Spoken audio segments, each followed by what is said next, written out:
Okay, well now let's talk about the implications of those ideas. I'm going to go back to my graph here.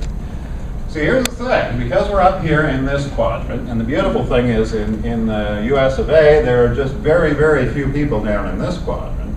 But what that means is that because I'm a libertarian, it's my favorite thing about being a libertarian, almost everybody I meet, there's something I agree with them on. So let's say I meet a liberal. Now, what are the sort of things I'm going to agree with on a liberal? Well, I'll be like a liberal on some things, but I'm going to take it further probably than that. So you might talk to a liberal and they'd say, yeah, I'm in favor of medical marijuana. Talk to a libertarian, they'd say, I'm in favor of medical marijuana, I'm in favor of recreational marijuana, I'm in favor of ornamental marijuana. Anything you want to do with marijuana, I'm in favor of, okay, is what I would say. Maybe a liberal would not want the book thrown at prostitutes, but we would say, hey, prostitution should be legal, gambling should be legal. We would say that there shouldn't be a military draft. And you say, what? So if they want to invade us, we shouldn't have an army? Well, no, the military should be handled like everything else. What happens is, in a market economy, if there's a demand for something like military folks, what should happen is their wages should rise until supply meets demand, until you get enough folks that are willing to join the military. So it shouldn't be forced into the military. You should be paid enough that you want to go into the military, we'd say. And so we'd be opposed to, say, the foreign wars like in Iraq as well, like with liberals. So I've worked with a lot of liberals, particularly on things with Democrats. I've worked with on anti-war issues. Members of the Green Party I've worked with on ballot access issues and drug legalization issues. Now on the other hand, if I meet a conservative, there's lots of stuff I'm going to agree with the conservative on as well. And again, we're going to be a little bit more extreme than the conservative. So the conservative might say, well, you know, I wouldn't want to see a rise in property taxes right now. Libertarian's going to say, I hate property taxes. Okay? We agree there should be taxes, but what libertarians like, and the reason why we want high economic freedom is libertarians really like markets. We think markets are the most efficient way of organizing human activity, and that's why we want the government just doing those things that rely on force. We want everything else handled by markets. So what we don't like are things that distort the market. So again, a Republican might say, I wouldn't like to see a minimum wage increase right now. We would say there shouldn't be a minimum wage. You should let the market set the price of unskilled labor. Conservatives, smoking ban is something that conservatives would say, well, that infringes on businesses, and we'd say that's true. There shouldn't be private businesses, shouldn't be dictated whether they allow smoking or not. So on a lot of economic issues then, we're going to be more like conservatives, but probably a little bit more extreme than them as well. So that's the beautiful thing. Almost everybody I can get along with. Now I've run for the legislature 5 times from Ames, and pretty much the only group of people I've ever had just get in my face, screaming at me, calling me every foul name under the sun, and pointing out each of my physical defects. Public school teachers, they're the only ones that really, really dislike us. So they may be down in this quadrant. They're the only ones that I think who are down there. Okay, and there's some people you know who are libertarians, probably, so let me just mention some of these folks. So politicians here, and some of these, we got some Democrats and some Republicans up there that you probably know. And then there are 5 Nobel Prize winners in economics, and probably the one that you'd be most likely to be familiar with is Milton Friedman. And I say intellectually, I'm closest to Milton Friedman of the people you've probably heard. Now, the most common argument I get, say, from like the political science professors at Iowa State, when I want to give a talk there, they just say, oh, those libertarians, they're just nutty. I mean, you don't even have to listen to them. Well, now, I don't think that's true. We got 5 Nobel Prize winners in economics who'd be in substantive agreement with every single thing I'm saying here tonight. I'm not saying that makes us right. We may be wrong, of course, but I don't think it can be dismissed out of hand as being nutty. It actually has to be intellectually engaged. So all these guys really, really, really like markets and think markets are efficient ways of organizing things, and so I would agree with them on that. And then probably here's some celebrities that you probably know who are also libertarians. So Clint Eastwood, Kurt Russell, and Drew Carey. And then the South Park guys are libertarians, Trey Parker and Matt Stone. And you know, there are political episodes of South Park, and they are libertarian politics, what they are highlighting there. You found yourself watching the political episodes of South Park and going, yeah, damn right. Well, you got a little bit of libertarian in you, if that's okay. And then Penn and Teller, the magicians, are very outspoken libertarians. And if they have a show on Showtime, and if you watch that show, it has political episodes too, and that highlights libertarian politics as well. So there are lots of folks out there who are libertarian. Now, Nick is going to be the one who's talking about issues after me. Oh, I got a lot of time. Goodness, I'm going to rip it through here. All right, I got to slow down a little bit. But let me just talk about a couple issues here, and just apply the philosophy to a couple issues. Now, when I do this, I do the stupidest thing somebody can do is I specifically choose issues where I think most of my audience won't agree with me. And so the issue I'm going to choose to talk about first is I'm going to talk about the smoking ban. Okay. What I want to do is use the smoking ban to contrast how the market solves problems and how the government solves problems. Now, I don't know the data here, but I know the data from Ames, where I'm from. But let's not even talk about smoking. I just want to talk about how the different types of restaurants in Ames are allocated. Now, if you look at the restaurants in Ames, that's determined by supply and demand in the market. And if you look at the types of restaurants, we got lots of pizza places, we got lots of hamburger places, we got lots of Mexican places. We got fewer seafood places, but there are some, and fewer Greek places, but there are some. And the idea is because lots of people like pizza and hamburgers, well, there's lots of those restaurants. Fewer people like seafood and Greek food, so there's going to be fewer of those restaurants. The nice thing about the market is everybody, even people whose tastes are in the minority, has some place they can go and get the stuff that they want. Okay? Now, before the smoking ban, when restaurants themselves could decide what the rules were going to be at the restaurant, the market allocated the smoking rules at restaurants in Ames. According to the Ames newspaper, the Ames Tribune, prior to the smoking ban, 65% of the restaurants in Ames did not allow smoking, and 35% did.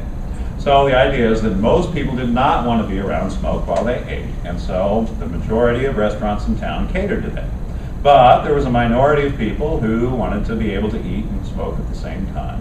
And so they had a place they could go to. And so, everybody was pretty happy. Everybody had some place they could go and get what they want. So that's how the market decides what the smoking rules are going to be. But now the government gets involved. And what does the government do? Well, because the majority of people do not want to be around smoke while they eat, the government passes a law that says no place can allow smoking while people eat. No restaurant can allow that anymore. And so essentially the minority gets nothing in that case. The majority imposes its will on everyone else. Now, there's a Frenchman named Alexis de Tocqueville who came to the United States in the 19th century, and he wrote a book called Democracy in America. And some of you, if you took Western Civ, I don't know if they make you take Western Civ here? No, probably. Yes, they do. Okay, good. Hey, they know it at Iowa State, so good for you. Well, if you took Western Civ, I had to in college, and we had to read Democracy in America. What de Tocqueville said in Democracy in America is the thing that Americans have to be worried about with their form of government is what he called tyranny of the majority. That is, the majority could use the power of the government to impose their preferences on peaceful people that aren't hurting anybody else, but they're doing something that the majority doesn't like. Okay? Well, I think the smoking ban is exactly the sort of thing he had in mind. Here are a group of peaceful people. They're gathered on private property. They're not hurting anybody off that property. Libertarians would say they ought to be allowed to do that. They ought to have the freedom to be able to go into a restaurant and smoke. Okay? Now, what I get when I tell people that is, well, now wait a second. What about the people who work in these restaurants? I mean, it's not fair to expose them to smoke the whole time. That's certainly a health risk. Well, that's true. And there are a lot of jobs where there are health risks associated with them. There are a lot of dangerous jobs out there. Construction work is dangerous. Farm work is dangerous. A lot of manufacturing work is dangerous. Driving is the fourth leading cause of death in the United States, and there are many, many people who have to drive as part of their job.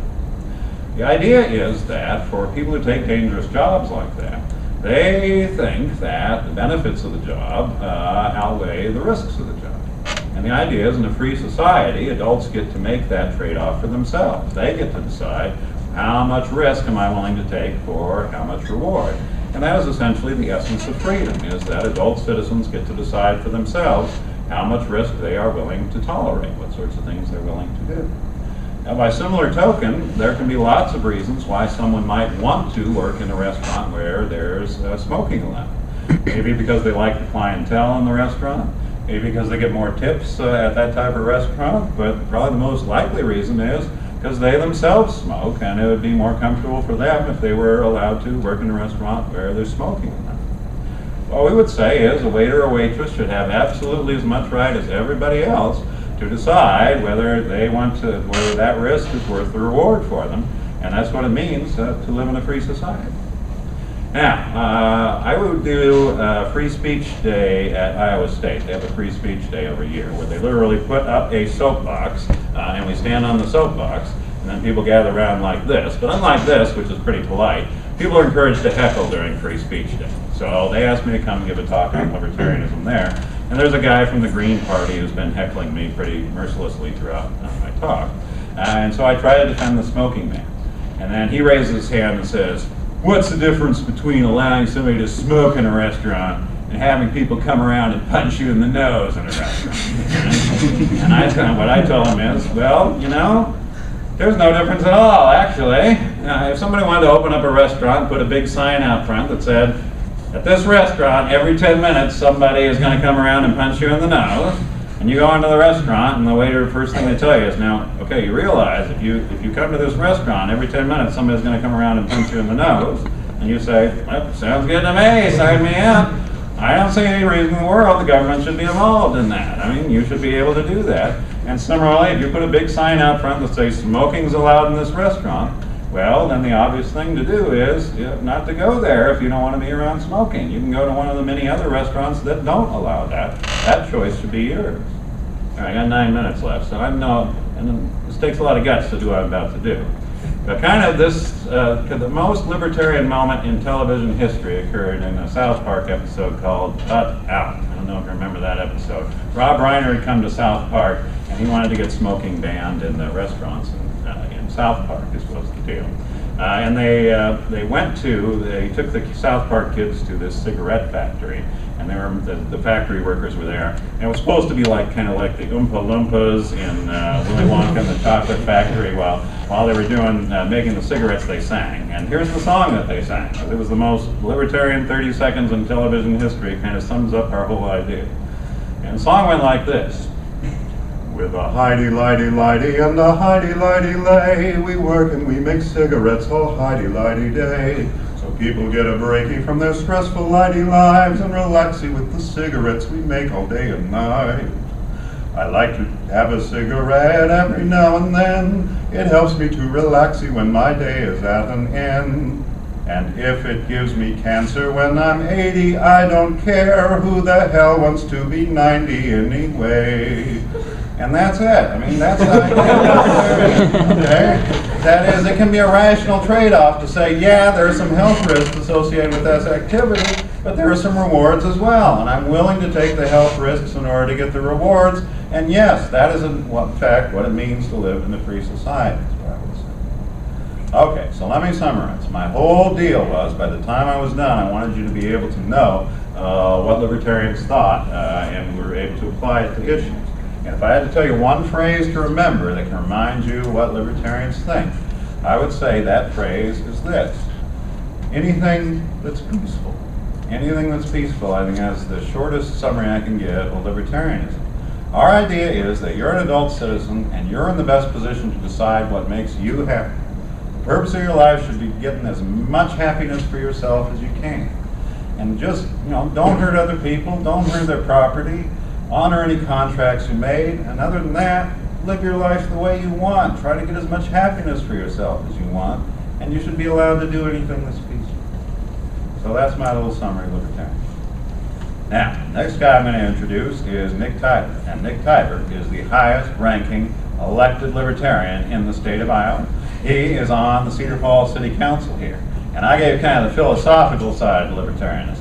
But I think what Nick is going to do is he's going to apply libertarianism to a number of issues.